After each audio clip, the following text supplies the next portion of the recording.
চটজলদি বিকালের নাস্তায় দারুণ স্বাদের মুখরোচক কিছু খেতে মন চাইলে 1 কাপ চালের গুঁড়ো দিয়ে বানিয়ে নিন দারুণ স্বাদের এই নাস্তাটি, যেটা খুব সহজে বাড়িতে থাকা উপকরণ দিয়ে বানিয়ে নিতে পারবেন আর খেতে হবে অনেক বেশি মজার। নমস্কার, আমি জ্যোতি বিশ্বাস আবারও স্বাগত জানাচ্ছি আরও একটি নতুন রেসিপি দেখার জন্য। আশা করছি সবাই অনেক ভালো আছেন। দারুণ স্বাদের এই নাস্তা রেসিপিটি বাড়িতে একবার হলেও ট্রাই করুন, কেমন হয়েছে আমাকে কমেন্ট করে জানাতে একদমই ভুলবেন না। তো কথা না বাড়িয়ে চলুন রেসিপিটি শুরু করা যাক। নাস্তাটি বানানোর জন্য প্রথমে একটা মিক্সিং বোলের মধ্যে নিয়ে নিচ্ছি 1 কাপ চালের গুঁড়ো। আমি এখানে ভেজা চালের গুঁড়ো ব্যবহার করেছি। চালের গুঁড়ো করে তারপর এটাকে ফ্রিজে কোনো বক্সে ভরে সংরক্ষণ করলে দীর্ঘদিন ধরে চালের গুঁড়ো ভেজা থাকে এবং সেটা খুব সহজেই আপনারা ব্যবহার করতে পারবেন। তারপর দিয়ে দিচ্ছি 1/4 কাপ ময়দা। ময়দাটা বাইন্ডিংয়ের জন্য খুব ভালো কাজ করবে। আর দিয়ে দিচ্ছি স্বাদ মতো সামান্য একটু লবণ, সাথে দিয়ে দিচ্ছি 1/3 কাপ চিনি। আমি এখানে চিনি ব্যবহার করেছি, আপনারা চাইলে প্রয়োজনে স্বাদ অনুযায়ী গুঁড়ো ব্যবহার করতে পারেন। তারপর শুকনো উপকরণগুলো খুব ভালো করে একসাথে মিশিয়ে নিয়েছি। আর দিয়ে দিচ্ছি 1 কাপ লিকুইড দুধ, আগে থেকে গরম করে জাল করে নিয়ে ঠান্ডা করে নিয়েছি।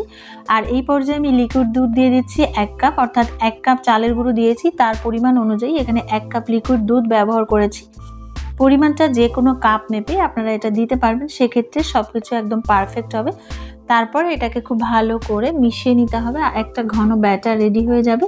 আর এই পর্যায়ে ব্যাটারটা রেডি হয়ে গেছে, ঢাকা দিয়ে 10 মিনিটের জন্য রেখে দিচ্ছি। চিনিটা মেল্ট হওয়ার জন্য অপেক্ষা করছি। ফিরে এলাম 10 মিনিট পর। 10 মিনিট পর আমি আপনাদেরকে ব্যাটারটা দেখাচ্ছি কতটা ঘন কিংবা কতটা পাতলা হয়েছে। চিনিটা মেল্ট হয়ে যাওয়ার পর এই পর্যায়ে ব্যাটারটা কিন্তু কিছুটা পাতলা হতে পারে, সেক্ষেত্রে আপনারা চাইলে 2 টেবিল চামচ পরিমাণ ময়দা এখানে অ্যাড করে আবারও কিছুটা ঘন ব্যাটারে পরিণত করে নিতে পারবেন। তো এই পর্যায়ে আমি দিয়ে দিচ্ছি কিছুটা নারকেল কোড়া।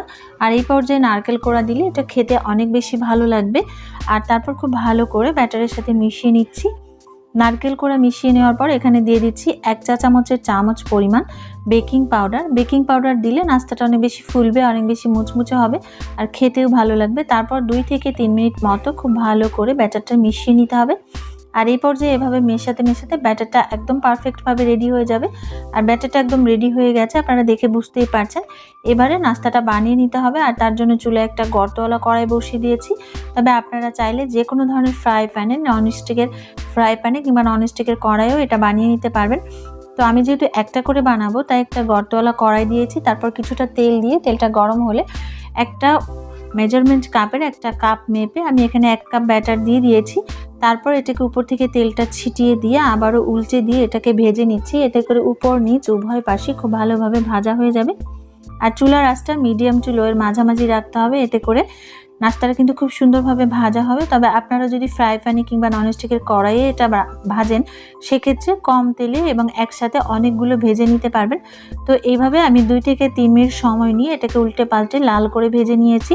আপনাদের বোঝার সুবিধার্থে আমি আরও একটি বানিয়ে দেখাচ্ছি।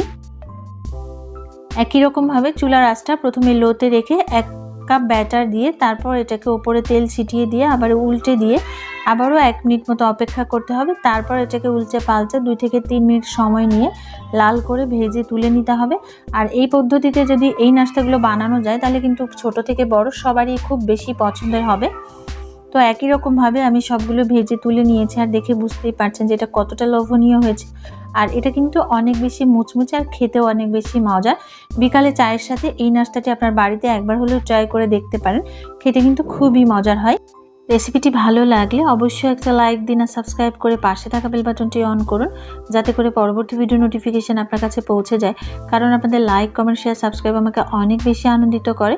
আগামী পর্বে কথা হবে আরও একটি সহজ ও সুন্দর রেসিপি নিয়ে। সে পর্যন্ত সবাই খুব ভালো থাকুন, সুস্থ থাকুন। পুরো ভিডিওটি ধৈর্য ধরে দেখার জন্য অসংখ্য অসংখ্য ধন্যবাদ।